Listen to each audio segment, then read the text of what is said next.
Hello friends, कैसे आप सभी लोग। मैं कान्हा स्वागत करता हूँ आपका अपने चैनल कान्हा साइंस फैक्ट्स पे। तो भैया देखिए, आज हम जो है 1 मिनट ओके, मैं ज़रा इसके नोटिफिकेशन बंद कर लूँ। तो आज जो है हम अपना यूनिट्स एंड डायमेंशंस को ही यूनिट्स एंड डायमेंशंस आगे बढ़ाने वाले हैं।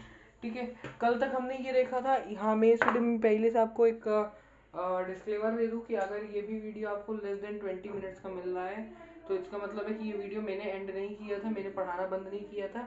ये वीडियो अपने से गलती से टेक्निकल फॉल्ट के कारण कट हो गया है। तो अगर आप इसके अगले वाला पार्ट देखेंगे, इसके नेक्स्ट पार्ट देखेंगे, अगर आप इसका नेक्स्ट पार्ट देखेंगे तो आप जो है इसको बिल्कुल कंटिन्यूएशन में देखेंगे। किस में देखेंगे आप? कंटिन्यूएशन में देखेंगे, यानी इसको देख के तुरंत नेक्स्ट देखना, नहीं तो आपको आगे समझ नहीं आएगा। क्योंकि इस पार्ट में जो मैं लास्ट में कराऊंगा वही नेक्स्ट पार्ट में वहीं से एग्जैक्टली उसी पॉइंट से स्टार्ट होगा। ठीक है, देखो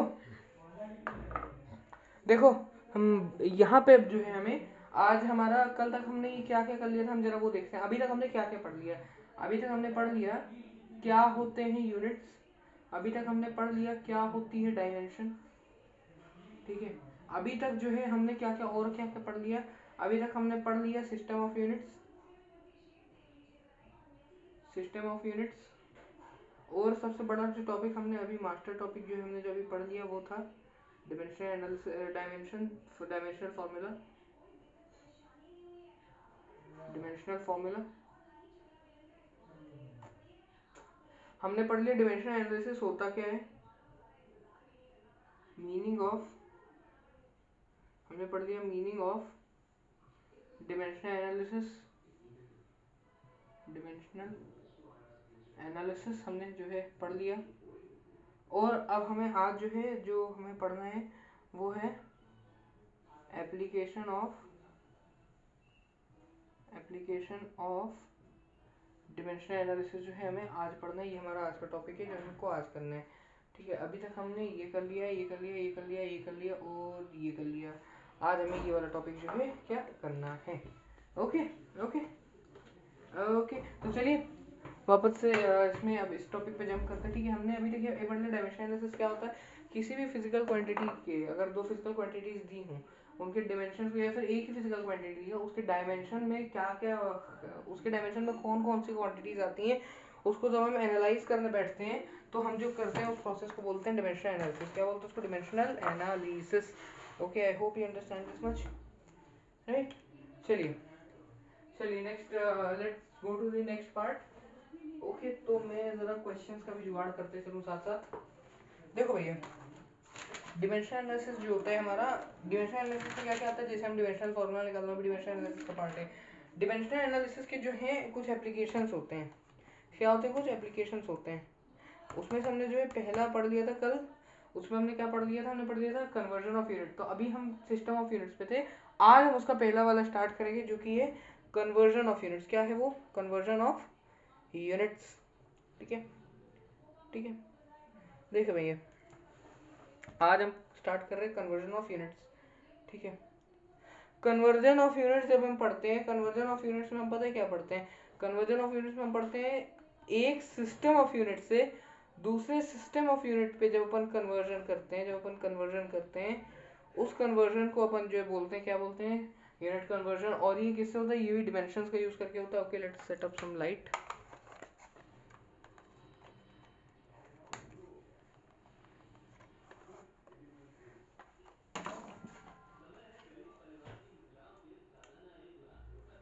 ठीक है, okay, so I hope this is okay. Shadow नहीं आ रही और ये ज़्यादा परफेक्ट लग रहा है मुझे, बेटर।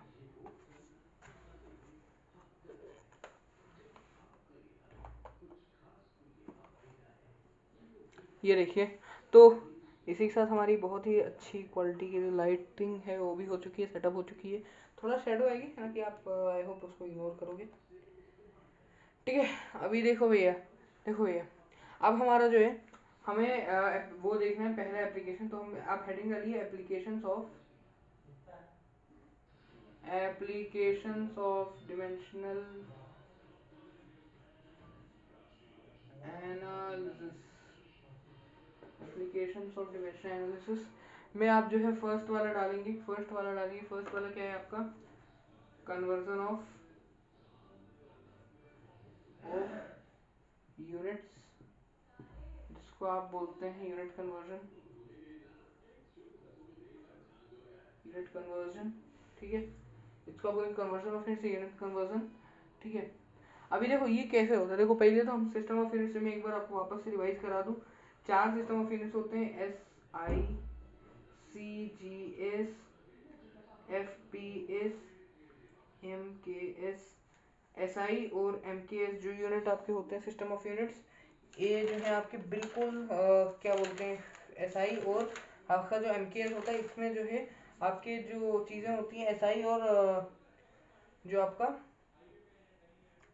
एम के एस होता है उसमें बिल्कुल जो क्वांटिटीज है उनका जो यूनिट्स है वो सेम होते हैं, ठीक है। तो इसमें अपन मास लेंगे, मास लेंगे, लेंथ लेंगे, लेंथ लेंगे, लेंथ लेंगे, लेंथ लेंगे और टाइम लेंगे। मेरी एक बात याद रखना हमेशा, टाइम सभी यूनिट्स में सेकंड्स में नापा जाता है, टाइम में सब में सेकंड सेकंड सेकंड होता है। मास एसआई में केजी होता है, एमकेएस में भी केजी होता है, लेंथ एसआई में मीटर में होती है, एमकेएस में भी मीटर में होती है।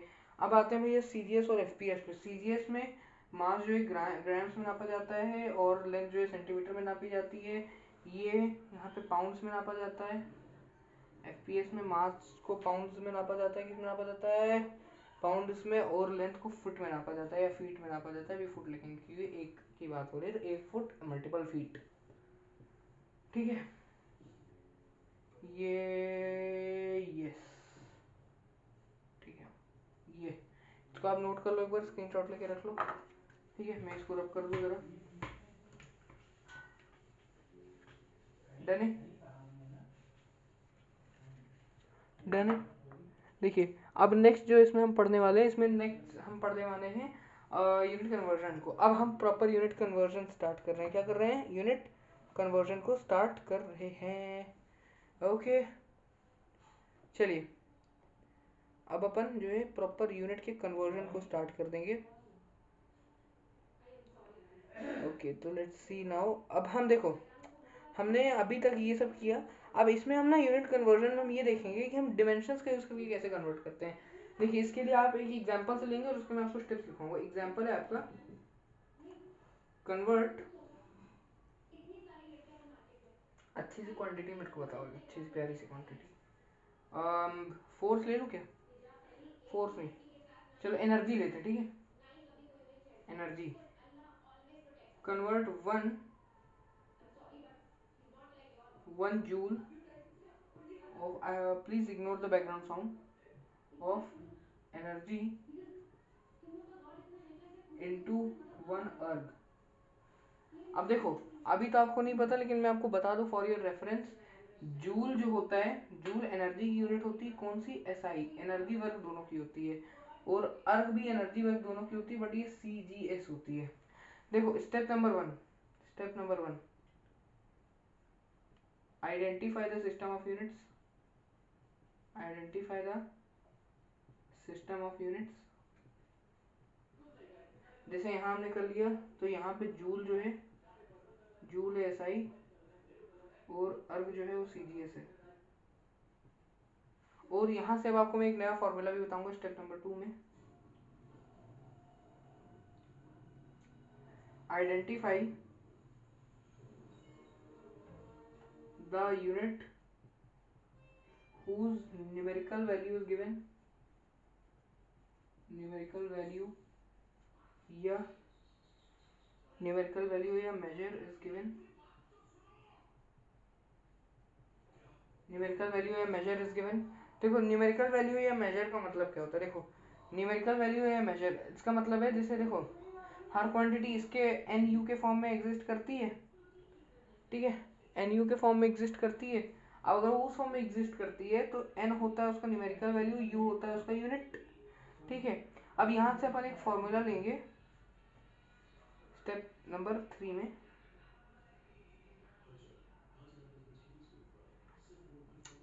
द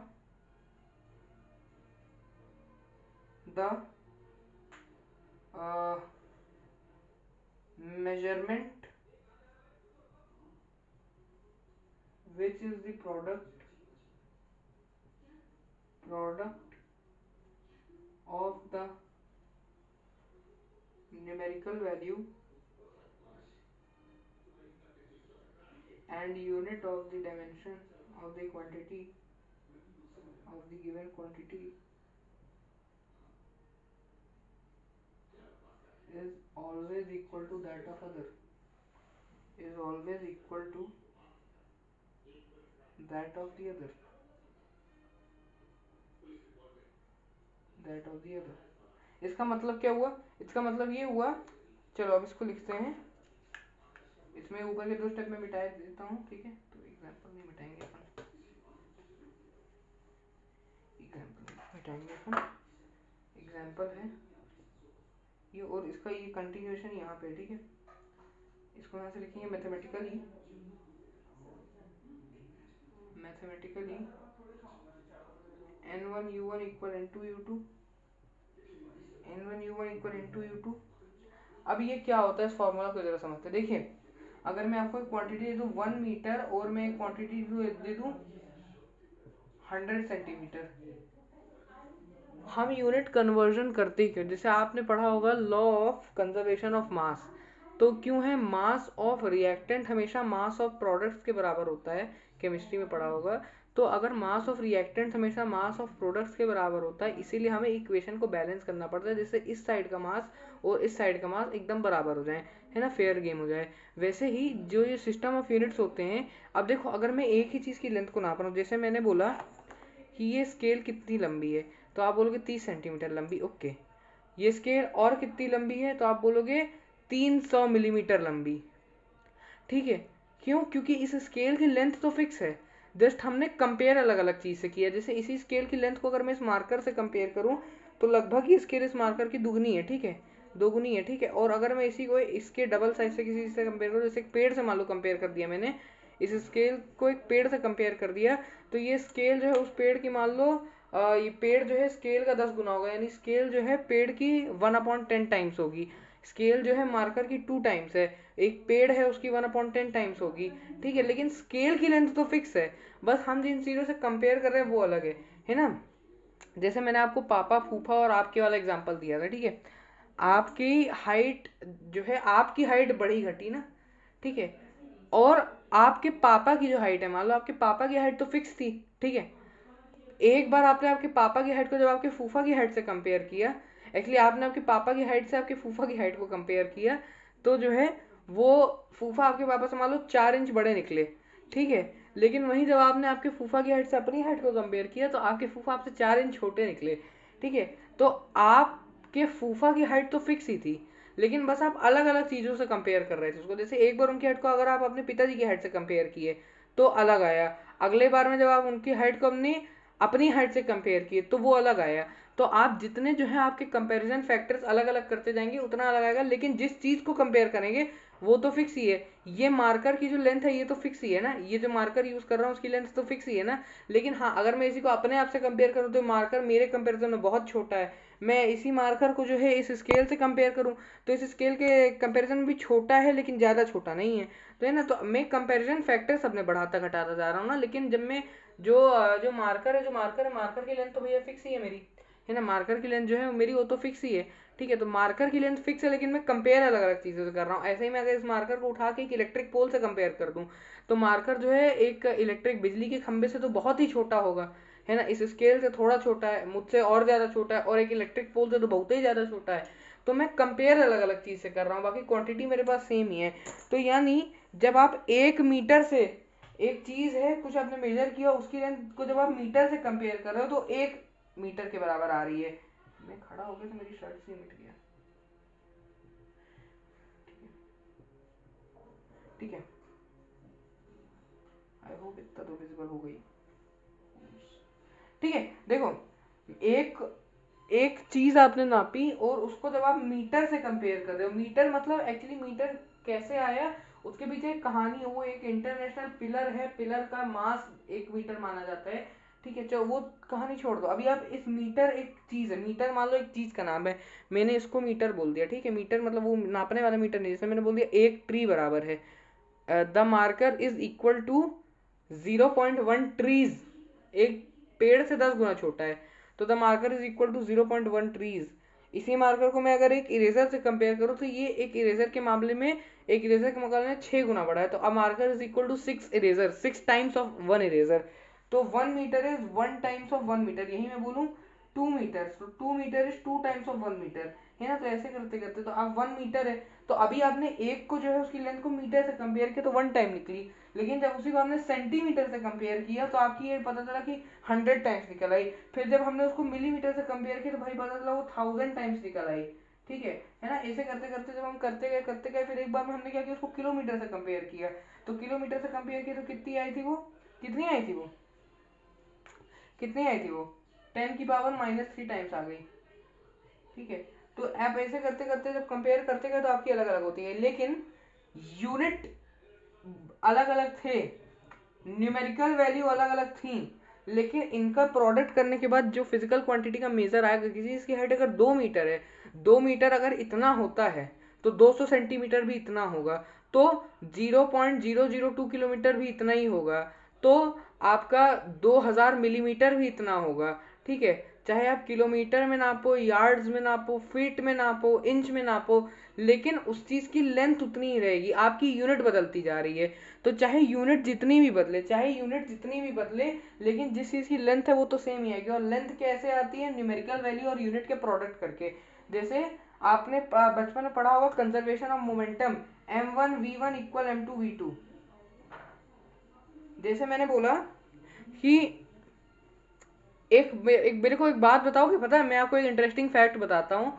एक सुई जो है, नीडल जिससे आप कपड़े सिलते हो, वो नीडल, वो सुई धरती के मामले में बहुत छोटी है, धरती के कंपैरिजन में, लेकिन अगर उसी सुई को आप लाइट की स्पीड से धरती पे फेंकेंगे तो उसी सुई के प्रभाव से, उसी सुई के मोमेंटम से धरती चकनाचूर हो सकती है थोड़ी देर के अंदर, ठीक है। आपने देखा होगा फिल्म्स में देखा होगा, या कई बार एक्चुअल आर्मी के जो फुटेजेस होते हैं उसमें देखा होगा, जब आप एक गन को फायर करते हैं तो उसकी बुलेट बहुत छोटी, एक एक जो गन होती है उसकी बुलेट बहुत छोटी सी रहती है, लेकिन जब आप एक खिड़की पे उस गन को फायर करेंगे तो उस कांच में सिर्फ छेद ही होगा।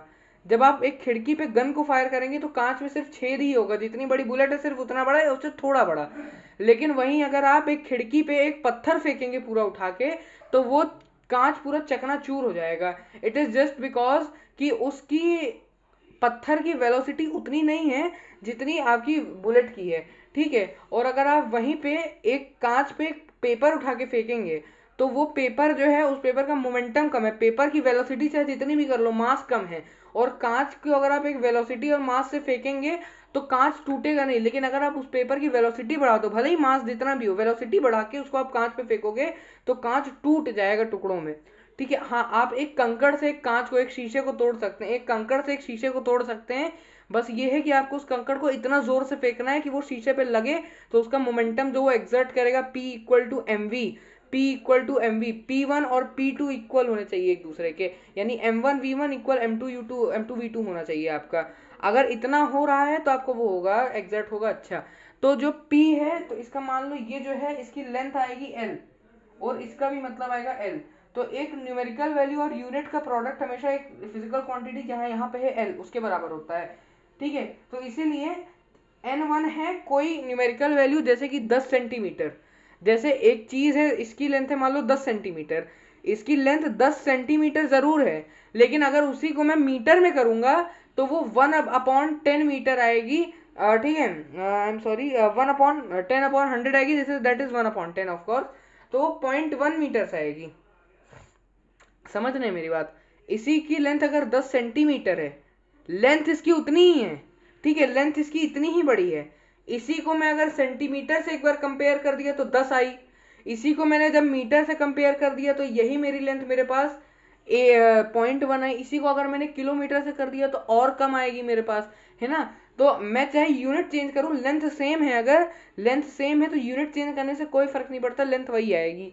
तो यानी एक न्यूमेरिकल वैल्यू और एक यूनिट का, एक न्यूमेरिकल वैल्यू और उसके करस्पॉन्डिंग यूनिट का जो प्रोडक्ट होता है वो दूसरी न्यूमेरिकल वैल्यू और उसके करस्पॉन्डिंग यूनिट के प्रोडक्ट के इक्वल होता है। That is mathematically N1U1 equal N2U2, ठीक है। 1 metre equal to 100 centimetre, 1 litre equal to 1000 millilitre, 1 kilolitre equal to 1000 litre, ये सब आपके कोऑर्डिनेशन में चलते रहेंगे। जो आपने बचपन में पढ़ा था kilo, hecto, decagram, deci, centi, milligram पढ़ा था आपने, तो ये जो आपने न्यूमेरिकल प्रीफिक्सेस पढ़े थे ये यूनिट्स के लिए यूज होते हैं। और जब आप यूनिट्स की बात करते हैं तो 1 मीटर 100 सेंटीमीटर के बराबर ही रहेगा, लेंथ उतनी ही है। 1 मीटर बराबर 100 सेंटीमीटर है, लेंथ उतनी ही है, बस यूनिट मीटर और सेंटीमीटर अलग कर दिया। इसका मतलब N1 U1 N2 U2 के बराबर है। तो मैंने फॉर्मूला का इससे ज्यादा मैं जो हूँ आपको डीप एक्सप्लेनेशन नहीं दे सकता, ठीक है। इसको आप ऐसे कर लो, मस्त मिटा विटा दिया जाए, है ना, उसको क्लीन कर लें, ठीक है। N1 U1 equal N2 U2 हो गया। अब देखो इसको हम पूरा मिटा देते हैं, सिर्फ क्वेश्चन लिखे रहने देते हैं अपना। स्टेप्स आपने सारे लिख लिए, फॉर्मूला आपने नोट कर लिया, नहीं किया तो अभी अगर अभी भी नहीं कर पाए तो वीडियो रिवाइंड कर लो भाई, ठीक है। अब जरा देखो मेरी बात और समझना। स्टेप नंबर 3 तक हो गया, N1 U1 N2 U2 के बराबर। और स्टेप नंबर 4, ऐसी एक टेबल बनाई है, ये SI की है, ये CGS की है, ठीक है। SI की है, CGS की है, तो यहाँ पे टेबल बनाई है, उसकी हेडिंग रखी है SI, ठीक है। टेबल को बीच में पार्टीशन कर दीजिए और पार्टीशन करके इधर जो टेबल बनाएंगे उसकी हेडिंग रख देना CGS, ठीक है। अब आपको सबसे पहला काम है, आपको ये देखना है ये किस क्वांटिटी की डायमेंशन, ये एनर्जी की है, एनर्जी की यूनिट है। तो अब आपको उस क्वांटिटी की जो है डायमेंशन चाहिए होगी, आपको उस क्वांटिटी की डायमेंशन चाहिए होगी, उस क्वांटिटी की आपको डायमेंशन चाहिए होगी। तो नेक्स्ट स्टेप जो है आपको उस क्वांटिटी की डायमेंशन निकालने के लिए, अब एनर्जी की जो डायमेंशन होती है ना, एनर्जी होती है वर्क के इक्वल। एनर्जी की यूनिट अगर वर्क के इक्वल है तो इसका मतलब एनर्जी की डायमेंशन भी वर्क के इक्वल है, दोनों की यूनिट जूल है, तो आपका डायमेंशन भी दोनों का सेम होगा। तो वर्क का डायमेंशन क्या होता है, वर्क का फॉर्मूला क्या होता है, वर्क का फॉर्मूला होता है FS cos थीटा। वर्क का फॉर्मूला क्या होता है, वर्क का फॉर्मूला होता है FS cos theta. cos theta is a dimensionless quantity, क्योंकि आप cos थीटा रखोगे, थीटा मैंने मान लो अगर रख दिया सपोज 30 रख दिया, तो cos थीटा आ जाएगा cos √3/2। तो √3/2, तो √3/2 कोई एक नंबर है ना, जैसे कि 1 2 3 4 ये नंबर्स हैं, वैसे ही √3/2 कोई नंबर है, और √3/2 एक नंबर है तो उसका कोई डायमेंशन नहीं होगा। इसका डायमेंशन हो जाएगा तो इसका आंसर हो जाएगा पूरा 1 डायमेंशन में। फोर्स की डायमेंशन होती है MLT-2। आपको अगर अभी भी डायमेंशंस क्लियर नहीं है, अगर आपको अभी भी डायमेंशंस क्लियर नहीं है तो आई वुड रिकमेंड कि आप इसके पहले का, इसके लास्ट टू लास्ट पार्ट देख लें एक बार जाके, और जब आप उसको देखिए तो आपको डायमेंशनल फॉर्मूला निकालना, डायमेंशंस होते क्या है, डायमेंशन एनालिसिस कैसे किया जाता है, आपको सब क्लियर हो जाएगा। यहाँ अब हम सिर्फ एग्जाम्पल करेंगे, मैं इतना आपको बेसिक लेवल पे जाके नहीं पढ़ा सकता। तो देखिए, अगर इसका जो डायमेंशन है हमने ऐसे फोर्स का निकाल लिया, फोर्स का होता है MLT-2, ठीक है। और डिस्प्लेसमेंट क्या है, एक प्रकार की लेंथ है। डिस्प्लेसमेंट जब हमने नापी है तो हमने लंबाई नापी, कितनी दूर गए, तो लेंथ लेंथ लिख दी। और यहाँ पे आ गया L और T-2 आ गया आपका, ठीक है। तो इसकी डायमेंशन है ML2 T-2, ठीक है। तो इसको आप साइड में लिख के रख लो, अभी ये स्टेप पे इंक्लूडेड नहीं है, ठीक है। अब स्टेप आगे, अब आगे इसके कोई स्टेप नहीं है, ठीक है। अब इसके आगे कोई स्टेप नहीं। स्टेप 4 का जो रिजल्ट आएगा वो सीधा आपके क्वेश्चन का आंसर होगा। स्टेप 4 का जो रिजल्ट आएगा वो आपके क्वेश्चन का सीधा आंसर ही होगा। तो ठीक है, अब इसके आगे कोई स्टेप नहीं, इसके आगे सिर्फ सिंपल है। एनर्जी का आपको डिमेंशन निकाल के रख लेना है, ML2 T-2 इसका एनर्जी का डिमेंशन है, ठीक है। अभी आप SI CGS लिख लिए। अब देखो SI CGS, SI का जो N1 है, SI देखो फॉर्मूला यहाँ भी वही लग रहा है, N1 U1 equal N2 U2, बस SI और CGS उस यूनिट, वो यूनिट कहाँ से आए हैं, वो ये जो यूनिट्स हैं ये किसी किसी देश में चला करते थे पहले, है ना। जैसे आपने क्लास 10th हिस्ट्री में पढ़ा होगा कि पहले कपड़ा जो थान की लंबाई होती है, सिर्फ उसी को नापने के लिए फ्रांस में, उसी एक फ्रांस कंट्री के अंदर ही हर 30-32 से ज्यादा यूनिट्स चला करते थे, है ना। तो जितने यूनिट चलते थे हर जगह कपड़े की लंबाई वही होती थी, लेकिन हर जगह वो अलग अलग होता था, इसलिए हर जगह यूनिट के हिसाब से प्राइस अलग अलग होता था। वो कॉन्फ्लिक्ट हुआ, वो तो अपन 10th में घुस गए। यहाँ आ जाओ वापस, देखो तो ये जो पहले के देश में जो है यूनिट्स चलते थे, तो इंडिया में SI सिस्टम फॉलो किया जाता है। इंडिया में मास को आप केजी में नापते हैं, इंडिया में लेंथ को आप जो है मीटर्स में नापते हैं, इंडिया में टाइम को आप जो है मेनली सेकंड्स में नापते हैं, जैसे कैलकुलेशन में। बाकी नापने को आप किसी में भी नाप सकते हो, लेकिन जो आपका एक्सेप्टेड, इंटरनेशनली एक्सेप्टेड सिस्टम वो SI है, ठीक है। तो SI सिस्टम ऑफ यूनिट है, यानी यूनिट्स उसमें क्या क्या होंगी। तो SI में N1 हमें दिया हुआ है 1 जूल है, तो ये हमारा N1 है, ये हमारा U1 है, ये हमारी N2 हमें गिवन नहीं है, ये हमारा U2 है, ठीक है। N1 है 1 और U1 जो है हमारा वो है जूल। जूल जूल बोले तो एसआई का यूनिट। यहाँ पे आ जाओ N2। N2 आपको गिवन नहीं, यही आपको निकालना है। आपको कुल मिला के ये निकालना है 1 जूल कितने अर्ग के बराबर होगा, 1 जूल कितने अर्ग के बराबर होगा। तो ये डिमेंशनल एनालिसिस का जो ये वाला एप्लीकेशन है, ये सिर्फ आपका जीवन आसान बनाने के लिए है। इसलिए क्योंकि आप जब 1 जूल से अर्ग में, तो आप इंटरनेट से भी देख सकते हो ना, आप 1 मीटर कितने सेंटीमीटर बराबर होगा वो तो आप इंटरनेट पे भी देख सकते हैं। लेकिन अगर ये आपको दिया हुआ है, इसका ये अर्थ है कि वो आपको आसान बनाना चाह रहा है कि आपको बार बार लर्न ना करना पड़े, उसके बजाय आप सीधे से कन्वर्ट करके निकाल लो। अगर आपको सिर्फ इतना पता है कि 1 मीटर कितने सेंटीमीटर होता है, 1 किलो कितने ग्राम के बराबर होता है, 1 सेकंड कितने सेकंड होता है, वो तो मतलब कट हो जाएगा नहीं। तो देखो इतना आपको है। अब नेक्स्ट आपका है U2। U2 है आपका अर्ग, ERG, ठीक है, अर्ग। अब SI में, अब एक बात मेरी हमेशा याद रखना, अब मेरी एक बात को हमेशा याद रखना, जो डिमेंशन होता है ना, एक डायमेंशन एक यूनिट को रिप्रेजेंट करता है, नहीं समझे।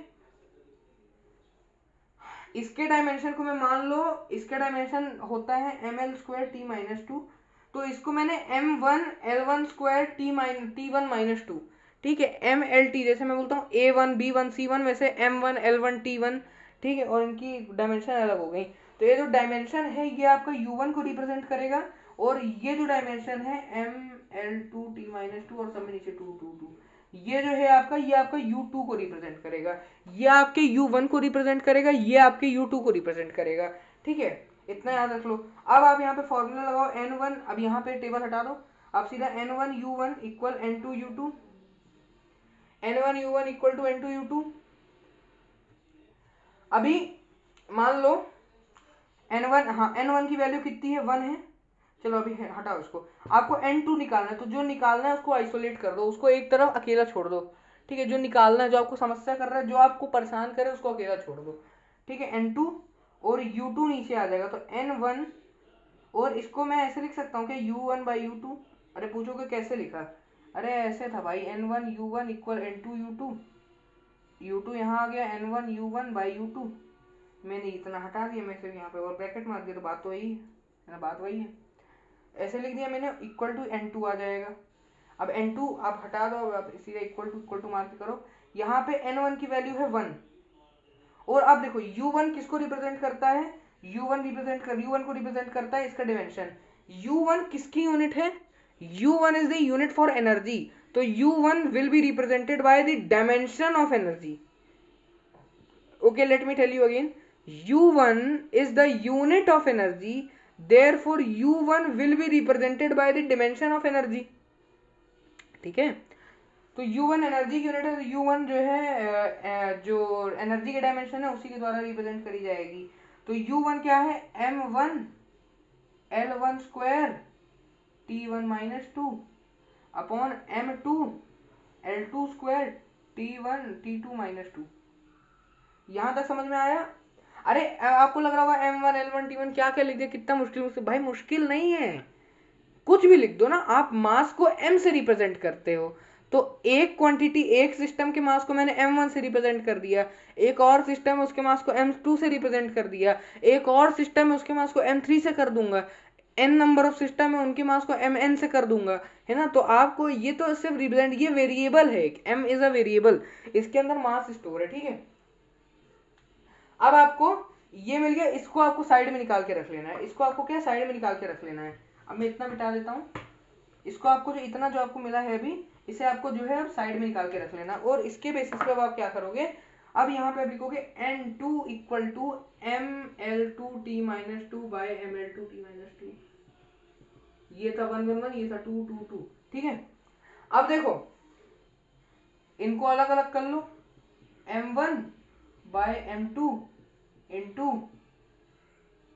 L1² by L2² into T1-2 by T2-2, ठीक है।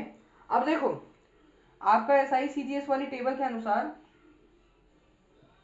m की यूनिट क्या थी, आपने कुछ नहीं किया है, आपने उस जूल को उसकी कंस्टिट्यूएंट यूनिट्स में ब्रेक कर लिया है। एक जूल एक्चुअल में कितना होता है? एक जूल एक्चुअल में होता है केजी मीटर स्क्वायर पर सेकेंड स्क्वायर। एक जूल होता है केजी मीटर स्क्वायर पर सेकेंड स्क्वायर। आपने बस उसे ब्रेक कर लिया और ज्यादा कुछ नहीं किया।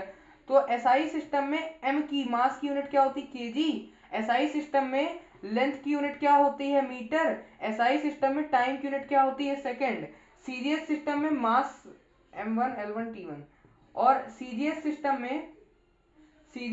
में मास की यूनिट क्या होती है? ग्राम। सीजीएस सिस्टम में लेंथ की यूनिट क्या होती है? सेंटीमीटर। सीजीएस सिस्टम में टाइम की यूनिट क्या होती है? सेकेंड। m2 l2 t2। अब बस इसको अब इनकी वैल्यूज पुट करके आपको सॉल्व करना है, दैट्स ऑल। आपको यूनिट से यूनिट अब काटनी है। आगे बस एक स्टेप और है जो आपको फिजिक्स का है, बाकी पूरा मैथ्स है। अब देखो m1 की वैल्यू पुट कर दो। m1 है 1 kg 1 मीटर 1 सेकेंड। m2 है 1 ग्राम। अब m2 है डैश ग्राम डैश सेंटीमीटर डैश सेकेंड, क्योंकि m2 ही m2 l2 t2 ये मिला के u2 को बनाएंगे ना, तो u2 ही तो निकालना है, यानी ये तीन निकालने हैं। तो देखो m1 ठीक है, अब यहाँ पे पुट करो। m1 होता है 1 kg अपॉन m2। 1 kg कितने ग्राम बराबर होता है?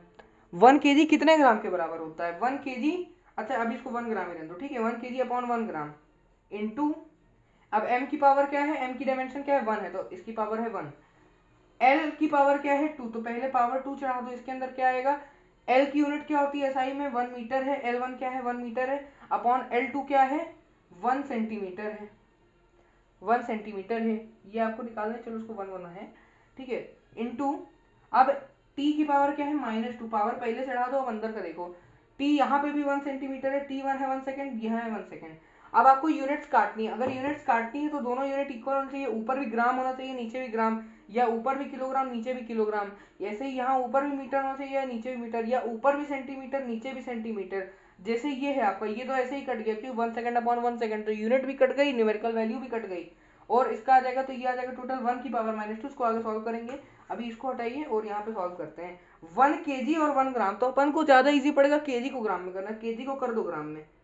1000 gram by 1 gram into 1 metre 100 centimetre by 1 centimetre का स्क्वायर। यहाँ स्क्वायर ध्यान रखना क्योंकि आगे कैलकुलेट करेंगे। और ये हो गया 1 की पावर -2। ये पूरा कट के 1 हो गया था, तो इसकी पावर -2 पार लगा दी। अब देखो इसको मैं बाकी का मैं यहाँ पे कर रहा हूँ, ठीक है। अभी आपका आएगा ये सब, ये किसकी कहाँ चल रहा है, क्या निकालना है? ये n2 निकाल रहे हैं अभी, ठीक है। n2 equal to u1 by u2, तो n1 into u1 by u2, तो n1 1 था, तो n1 को अपन ने पहले ही हटा दिया। इसके बाद अभी को ग्राम से ग्राम कैंसिल, सेंटीमीटर से सेंटीमीटर कैंसिल, तो यहाँ आपके पास क्या बचा? 1000 अपॉन 1 इंटू 100 अपॉन 1 का स्क्वायर इंटू 1 की पावर -2 होता है 1। अब इसको मैथ्स है पूरी, सॉल्व करो। 1000 अपॉन 1 इंटू 100 इंटू 1, 1 हटाओ यहाँ से, हर जगह से 1 हटा दो। अभी इतना बचा, इसको क्या बोलते हैं? 1000 को 10 की पावर 3 लिख सकता हूँ, सॉल्व करने के लिए इजी आपको पड़े। और इंटू इसको क्या लिखता हूँ? 10 की पावर 4 लिख सकता हूँ। 10 की पावर 3 a की पावर m प्लस a की power n equal to a की पावर m प्लस n, ठीक है। हटा दो, ये आता है 10 की पावर 3 प्लस 4 10 की पावर 7। तो 1 जूल इक्वल टू 10 की पावर 7 अर्ग। 1 जूल इक्वल 10 की पावर 7 अर्ग। ऐसे नहीं समझ में आया 10 की पावर 3 वाला? ऐसे ही कर लो। 1 2 3 4 5 6 7, 1 2 3 4 5 6 7, 10 की कितनी पावर हुई? 1 2 3 4 5 6 7, 10 की पावर 7। ये दोनों तरीके से आंसर वही आ रहा है, ठीक है। समझ में आया? इसी का एक अगला क्वेश्चन करते हैं फटाक से। इसी का एक बढ़िया मस्त प्यारा सा क्वेश्चन करेंगे इसका।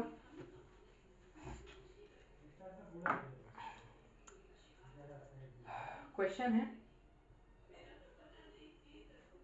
Convert 1 joule per second power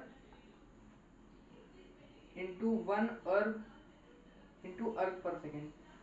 तो हाँ आपका, हाँ यार उस क्वेश्चन में एक चीज और नीचे ऐड कर लो। n1 u1 equal n2 u2 आपने किया था, उसमें आपने n2 की वैल्यू निकाली थी, n1 into u1 by u2 निकाली थी। इतना इसका आंसर आया था 10 की पावर 7, तो ये आया था n2 की वैल्यू। तो नीचे एक स्टेटमेंट लिख लेना, therefore 1 joule of energy equal to 10⁷ erg of energy. ठीक है, ये आपका ऐड कर देना। ठीक है, हम इस क्वेश्चन में आ जाइए वापस। अर्थ पर सेकेंड, पावर इनटू अर्थ पर सेकेंड। ठीक है, अर्थ पर सेकेंड में इसको कन्वर्ट करना रहेगा आपको। कन्वर्ट करो, देखो जूल है और सेकेंड है, तो ये तो एसआई का सिस्टम हो गया। अर्ग है और सेकेंड है, तो ये तो सीजीएस का सिस्टम हो गया। यहाँ तक पता चल गया। Step 1 complete. स्टेप नंबर 2 क्या था? स्टेप नंबर 2 था कि उसमें आप देखेंगे किस क्वांटिटी का निकालो, तो 1 joule second of power, physical quantity आ गई।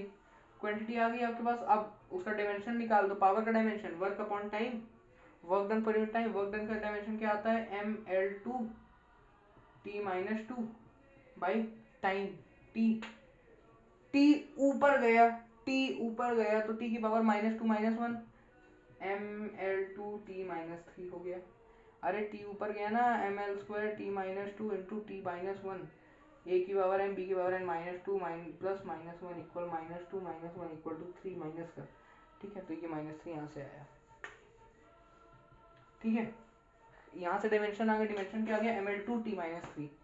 पावर का डिमेंशन आ गया ml2 t-3। यानी ये जो है इन दोनों क्वांटिटी का होगा। अब भाई देखो, है तो दोनों क्वांटिटी वर्क की ही, दोनों क्वांटिटी वर्क की है, तो दोनों क्वांटिटी जिस चीज को रिप्रेजेंट करेंगे उसका डायमेंशन वर्क का ही डायमेंशन होगा। इस डायमेंशन को ही रिप्रेजेंट करेंगे अल्टीमेटली। नाउ टेबल बना दो एसआई वर्सेस सीजीएस का। एसआई सिस्टम में आपके पास N1 आपको दिया है 1 जूल पर सेकेंड। ठीक है, मैं आपका इसका जो यूनिट अलग भी होता है पावर का, बट मैं वो भी नहीं लिख रहा आपके पास। ठीक है, और N2 आपको निकालना है। U1 आपको दिया है, सॉरी N1 दिया है आपको 1 और U1 दिया है जूल पर सेकेंड। N2 आपको निकालना है और U2 आपको दिया हुआ है अर्ग पर सेकेंड। अब देखो ये दोनों किसकी डिमेंशन को रिप्रेजेंट कर रहे हैं? पावर को। पावर में होता है M1 L1 T1, यानी एसआई यूनिट को अगर मैं ले लूँ system 1, system of unit number 1, और सीजीएस को मैं लूँ सिस्टम ऑफ यूनिट नंबर 2, तो इसका सब कुछ 1 होगा, इसका सब कुछ 2 होगा। ऐसे ही इस यूनिट में MLOT, इस यूनिट में MLOT, M2 L2 T2 होगा। इसको देखो, M1 एसआई में मास को किससे रिप्रेजेंट करते हैं? 1 किलोग्राम से। लेंथ को किससे रिप्रेजेंट करते हैं? 1 मीटर से। और टाइम को किससे रिप्रेजेंट करते हैं? 1 सेकंड से।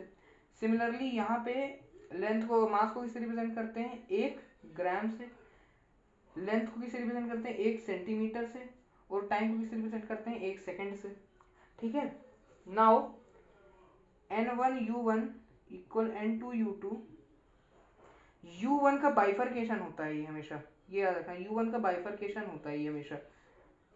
यहाँ पे U1 का ये जो है ये क्या है? बाइफर्केशन है U1 का। तो अब आपको N2 निकालना है। N2 यहाँ रख लो, आइसोलेट करो, यहाँ पे सब ट्रांसफर कर दो। N1 into U1 by U2। ठीक है, दिस इज कंटिन्यूड हियर। ठीक है,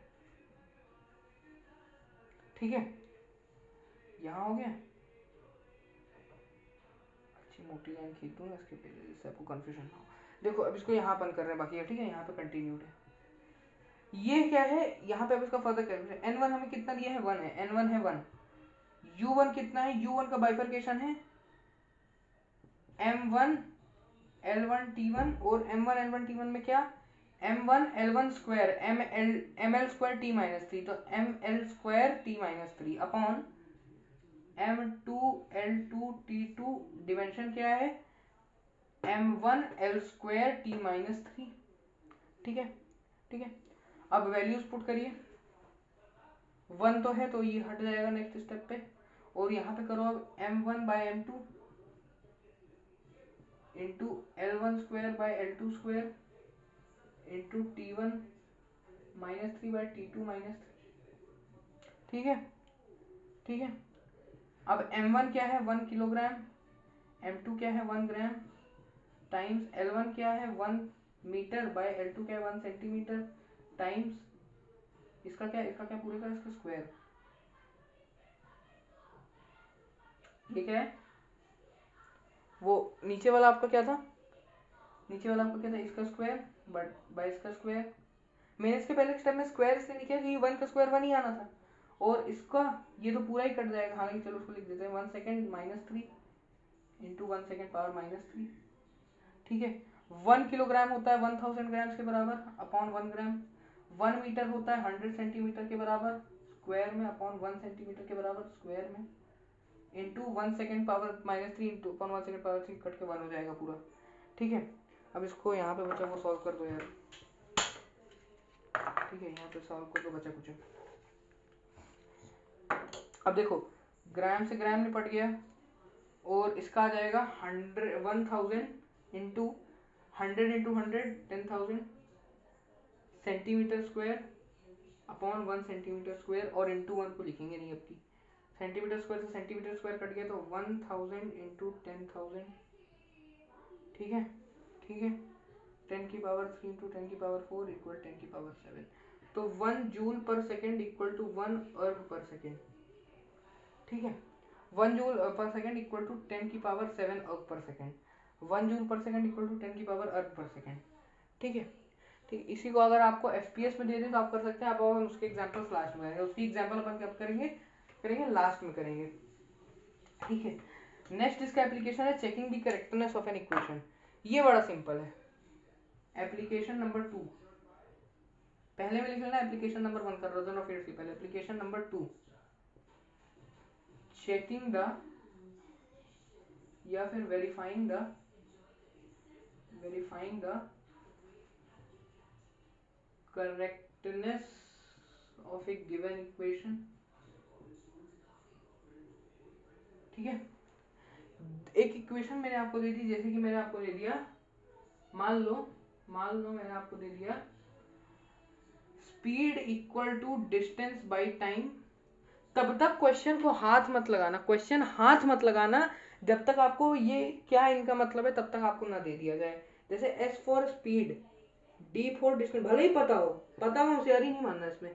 क्वेश्चन हाथ मत लगाना जब तक इसका मतलब ना बता दिया जाए। तो स्पीड है एस, डी है डिस्टेंस, टी है टाइम। अब देखो क्या करोगे, मुझे एक बात बताइए, एक फिजिकल क्वांटिटी डिराइव्ड क्वांटिटी जो होती है उस क्वांटिटी का डायमेंशन मैंने निकाला, तो एक तरफ उस डिराइव्ड क्वांटिटी का एक सिंबल है, दूसरी तरफ उसी सिंबल को मैंने फंडामेंटल फॉर्म में लिखा है। क्या दोनों का डायमेंशन इक्वल होगा? हाँ जी बिल्कुल होगा। जैसे भाई स्पीड जो होता है, स्पीड को मैंने फंडामेंटल फॉर्म में लिखा है ना, distance by time. Distance by time ultimately they तो ये मुझे स्पीड ही रहा है ना, ये दे तो मुझे स्पीड ही रहा है ना। ठीक है, तो अगर ये है 10 मीटर पर सेकेंड तो ये भी आना चाहिए 10 metre upon 1 second.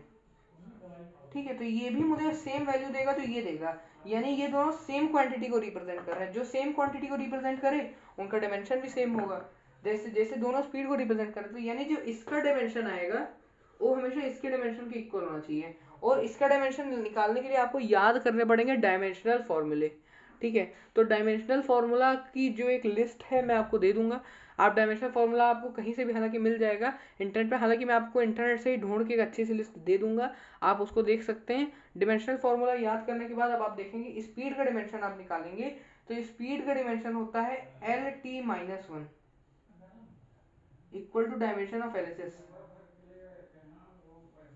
Dimension of LHS speed का आ गया, और अगर ये इक्वेशन करेक्ट है तो ये जो है डायमेंशन ऑफ आरएचएस के इक्वल होना चाहिए, डायमेंशन ऑफ आरएचएस के जो है इक्वल होना चाहिए। ठीक है, अगर इतना हो रहा है तो ये करेक्ट है। तो अब डायमेंशन ऑफ आरएचएस निकालेंगे, डायमेंशन, ये इक्वेशन वन ले लो, dimension of RHS equal to distance by time. अब देखो डिमेंशनल फॉर्मूला निकालना, जैसे अपन ने किया था, जितना फंडामेंटल कर सकते हो कर लो। डिस्टेंस ऑलरेडी फंडामेंटल है। किस टाइप की क्वांटिटी है? एक लेंथ टाइप क्वांटिटी है। टाइम किस टाइप का है? टाइम एक टाइम टाइप की क्वांटिटी है। टाइम एक टाइम प्रकार की है। ठीक है, लेंथ का सिंबल होता है एल अपॉन टाइम का सिंबल होता है टी। टी ऊपर जाएगा, आ जाएगा एल टी इनवर्स। इसको ले लो इक्वेशन 2। अब यहाँ देखोगे इसका जो डिमेंशन आया ये, और इसका जो डिमेंशन आया ये एक दोनों के बराबर है। तो from equation 1 and 2 dimension of LHS equal to dimension of RHS this implies dimension of speed equal dimension of distance by time, तो hence the equation is correct। नीचे एक लाइन और लिखना है, hence the equation is correct, hence verified, hence proved, जो भी लिखना हो आपको, ठीक है। एक क्वेश्चन इस पे बढ़िया से कर लेते हैं, प्यारा सा क्वेश्चन, एक बहुत प्यारा सा क्वेश्चन कर लेते हैं। अब देखना जो मैं लिखूंगा इसका लेवल एकदम से मैं इंक्रीज कर रहा हूँ, इससे भी बड़े लेवल के अभी आपको मिलेंगे, लेकिन अभी फिलहाल अपन इसी को लिख रहे हैं। F equal to GMM/R²। इससे एक नाता है अपना पुराना, है ना, तेरा मुझसे है पहले का नाता कोई, तो ठीक है। F का डिमेंशन निकाल लो। डिमेंशन ऑफ LHS क्या है? MLT-2। ध्यान रखना, याद कर लो, LT-2 है, ये क्या है डिमेंशन ऑफ F, ठीक है। और GMM/R², ठीक है। G जो है, G है आपका, G का डायमेंशन है M-1 L3T-2। याद रखना इस चीज को। अब इसको मैं कैलकुलेट करने को तो कर भी सकता हूँ ना, G equal to FR² M into M है, ये हो गया MLT-2 L² ये M यहाँ जाएगा M1 हो जाएगा यहाँ पे, ठीक है। और यहाँ पे इसको करोगे तो M-1 L3T-2 ऐसे करके तो कैलकुलेट कर सकते हो, बाकी मालूम है, ठीक है। G का डायमेंशन इंटू M का डायमेंशन क्या है, M, छोटे m का डायमेंशन ये भी मास है तो इसका भी डायमेंशन m बाय r है लेंथ, r का स्क्वायर बोले तो लेंथ का स्क्वायर, ठीक है। अब लेंथ का स्क्वायर से लेंथ का क्यूब कटेगा तो एक लेंथ बची, m-1 और m+1 कट जाएगा, तो अब यहाँ पे आपके पास क्या बचा, LT-2, और इस ब्रैकेट से आपके पास क्या बचा, m, तो क्या आ गया MLT-2 आ गया कि नहीं आ गया, तो ये होगा क्या डिमेंशन ऑफ GMM/R²। तो hence this equation is also correct because dimension of F equal to dimension of GMM/R², ठीक है। तो ये दोनों एक दूसरे के डायमेंशन जो एक दूसरे के इक्वल है, डायमेंशनली इक्वल है, ठीक है। देखते हैं अपना वीडियो कितनी देर का हुआ है, 47 minutes, okay, it's long enough. But चलो एक क्वेश्चन लास्ट इसमें और कर लेंगे, जिससे आपको एक बहुत अच्छी चीज सीखने को मिलेगी। थोड़ा ट्रिकी है बट आई होप समझ में आएगा। देखो E इक्वल टू MC², भाई फिजिक्स जहां भी आती है ये वाली इक्वेशन याद आती है। जो फिजिक्स की ABCD भी नहीं जानता वो E इक्वल टू MC² जानता है। कैसे जानता है मालूम नहीं, लेकिन जो जानता है वो सिर्फ फिजिक्स में यही जानता है। Einstein's equation E equal to MC², E equal to MC²। जो फिजिक्स की ABCD नहीं जानता वो भी इस इक्वेशन को जानता है। इस इक्वेशन में कौन सी चीज क्या, मैंने बोला क्वेश्चन हाथ तब तक नहीं लगाना जब तक वैल्यूज क्या रिप्रेजेंट कर रही वो ना दिया हो। E रिप्रेजेंट करता है एनर्जी को, M रिप्रेजेंट करता है मास को, और C वैसे तो रिप्रेजेंट करता है speed of light in vacuum, speed of light in vacuum को रिप्रेजेंट करता है, लेकिन ये एक डिमेंशनल कांस्टेंट है, यानी इसका डायमेंशन है, क्या है डायमेंशन, जो स्पीड का होता है, स्पीड है ना भाई, स्पीड का डायमेंशन क्या होता है, LT इनवर्स ना होता है डिस्टेंस बाय टाइम, तो इसका डायमेंशन होगा, मतलब होता ही है। एनर्जी, एनर्जी की डायमेंशन भैया वापस जल्दी जल्दी जल्दी रिकॉल करो, F into S MLT-2 into into L ML3T-2। याद आया कुछ, याद आया कुछ, याद आया, बिल्कुल आ गया, ML2T-2, हाँ भाई ठीक है। ये करो ना, MLT-2 फोर्स हो गया इंटू L हो गया डिस्प्लेसमेंट, L स्क्वायर बन गया, बस इतना करना है। ML2T-2 ML2T-2, तो एनर्जी का dimension, energy equal E equal to ML2T-2 equal LHS का डिमेंशन है,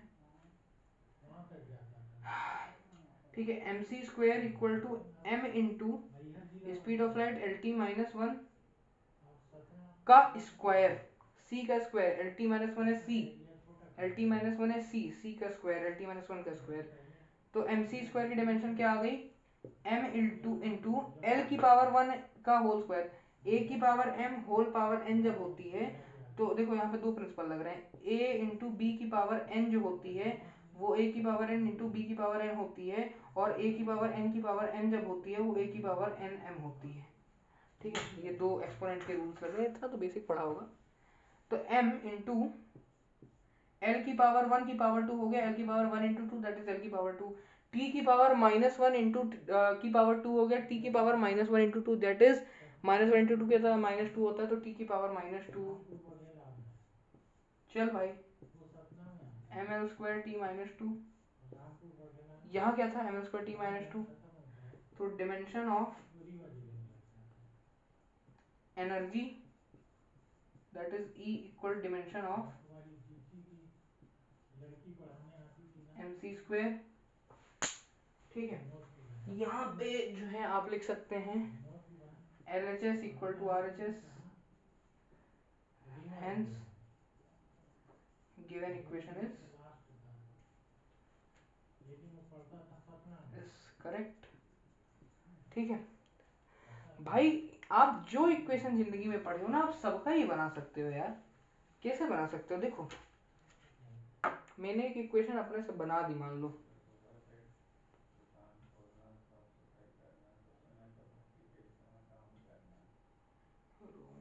मैं चलो अपने से एक बढ़िया सी इक्वेशन बना देता हूँ।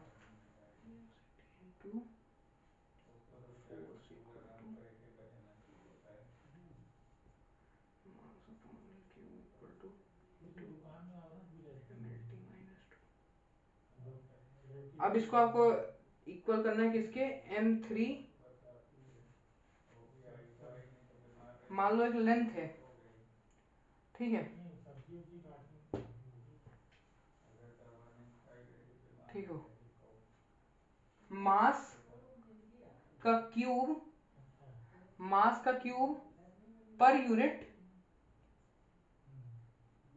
मास का क्यूब पर यूनिट, देखो ml-3 इंटू m, ये हो गया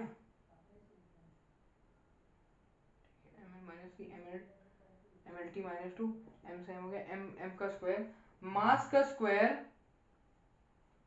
पर unit, per unit time into length, mass का unit per unit length into time, या फिर per unit displacement into time के इक्वल होता है। इसको प्रूफ करो, ये इक्वेशन करेक्ट है क्या, ठीक है, या प्रूफ करो या चेक करो करेक्ट है कि नहीं। अगर ये देखो, अगर ये ऑलरेडी गिवन है कि करेक्ट है तो आनी आप प्रूफ कर रहे हैं, अगर ये दिया है करेक्ट है कि नहीं तो आप चेक कर रहे हैं, वेरीफाई कर रहे हैं। रो होता है, हाँ अब मैंने बोला क्वेश्चन हाथ नहीं लगाना जब तक मैं आपको ये ना दे दूं कि कौन सी चीज क्या रिप्रेजेंट करती है। ठीक है, डिस्प्लेसमेंट इनटू टाइम है, sorry I am so sorry. ठीक है, डिस्प्लेसमेंट इनटू टाइम का स्क्वायर, स्क्वायर। ठीक है, देखिए जरा मेरी चीज, मेरे यहाँ मेरे तरफ देखना बिल्कुल। देखो ये है रो है डेंसिटी, एफ है force, where M is mass, S is displacement and T is time. करो प्रूफ। देखो डेंसिटी का डायमेंशन क्या होता है, M L minus three, mass upon volume, volume होता है L minus L three, L ऊपर जाएगा L minus three, into force की डायमेंशन क्या होती है, M L T minus two. ये आ गया, इसको कर दो सॉल्व, एम स्क्वायर, एम से M square, L three plus L minus three into L one, तो L minus three plus one L minus two. ठीक है, ये हो जाएगा क्या, M square L minus two और टी माइनस टू, इसके बराबर हो जाएगा। ये है dimension of LHS, of LHS. Dimension of RHS निकालिए, dimension of RHS M square upon S into T का होल स्क्वायर। ठीक है, या फिर इसको ऐसे भी लिख सकते हैं, M upon S into T का होल स्क्वायर। देखो ऐसे कैसे आएगा, ये कैसे आएगा, ये मास, एम की dimension mass upon displacement dimension L into T का square, M square upon L square T square. कैसे आएगा, अरे M square L minus two T minus two, ये लो equal dimension of R H S हो गया, R H S हो गया, और dimension of L H S equal dimension of R H S. This implies equation is correct। ठीक है। अरे कोई भी तुमने अगर छोटी सी इक्वेशन भी पढ़ी है ना, acceleration equal velocity by time, acceleration का डायमेंशन mlt माइनस 2, वेलोसिटी का mlt माइनस 1 अपॉन टी, तो ये t ऊपर जाके mlt माइनस 2 बना देगा, ये भी करेक्ट प्रूफ कर सकते हो। हर छोटी छोटी इक्वेशन से लेके बड़ी से बड़ी इक्वेशन तक आप जो है प्रूफ कर सकते हैं। फॉर एन एग्जाम्पल आप PV equal nRT ideal gas equation को भी इक्वल प्रूफ कर सकते हैं। आप Z equal to I into alpha इस इक्वेशन को भी प्रूफ कर सकते हैं। आप हर इक्वेशन प्रूफ कर सकते हैं। आप omega equal to theta by time को भी, एंगुलर वेलोसिटी जो है उसको भी आप प्रूफ कर सकते हैं। आप alpha equal to theta by time square भी प्रूफ कर सकते हैं, है कि नहीं। ये सब जब जैसे अपन आगे 11th में फॉर्मूले पढ़ते चलेंगे उनसे अपन निकाल सकते हैं, ठीक है। फॉर्मूले से डिमेंशन निकाल के डिमेंशनली इक्वल टू प्रूफ कर सकते हैं। तो चलिए भैया ये तो खत्म हो गई 2 एप्लीकेशन। इसके अलावा इसके बाद जो है इसके बाद आपका एक एग्जांपल वो वाला बचा है इक्वेशन फाइंड करने वाला, और एक जो बचा है आपका कन्वर्जन ऑफ यूनिट्स आपका हो गया है, ठीक है। हाँ, आपका डिमेंशन, अगर मैं किसी इक्वेशन में कुछ टर्म्स को मिसिंग कर दूं उनकी डिमेंशन निकालना और इक्वेशन ही पूरी की पूरी बनाना। वो तो 2 एप्लीकेशन हो गए, 2 और बचे हैं आपके। तो 2 एप्लीकेशन डन, 2 लेफ्ट, टोटल जो आपके 4 थे इसमें से इतना है बाइफर्केशन, ठीक है। 4 एप्लीकेशन, तो हमने एप्लीकेशन आज पढ़ लिए हैं। आई होप ये आपको समझ में आए होंगे। अगर समझ में आए वीडियो को लाइक, चैनल को सब्सक्राइब, कमेंट में डाउट लिख दीजिए, हर एक कमेंट का रिप्लाई मिलेगा फॉर श्योर। तब तक के लिए पढ़ते रहें, नोट्स बनाते रहें। Thank you very much.